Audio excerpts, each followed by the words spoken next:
If you're a trader who keeps losing, I want you to pay attention to this video because your fair value gaps are never going to work without order flow.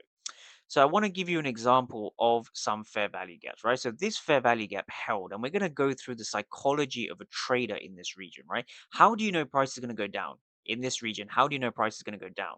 So the reason I know price is going to go down is because I am reading this platform. I am reading the order flow. So what's going on is I want traders to look at this candle over here and also this candle over here.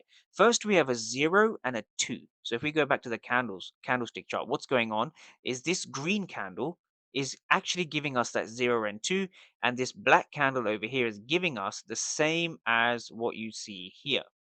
This is equivalent on the 5-minute time frame, right? So what we can see is we see 589 for 882. So there were roughly 900 buyers and there were only 589 sellers. So there were more aggressive buyers and sellers, but the market failed to move down.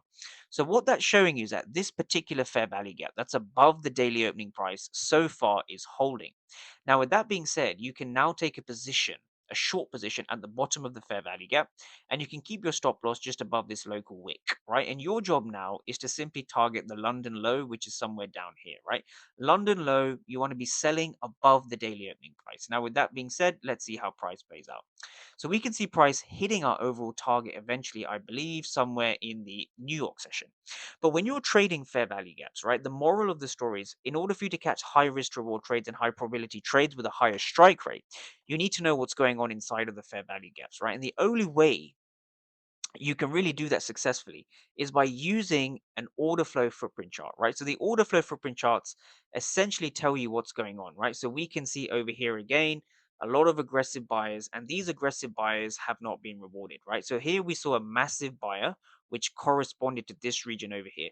So when you see a lot of buyers inside of a fair value gap but the market is failing to move up, that's what shows you the fair value gap is valid. So next time you take a loss, take a step back and say, am I actually reading the market properly?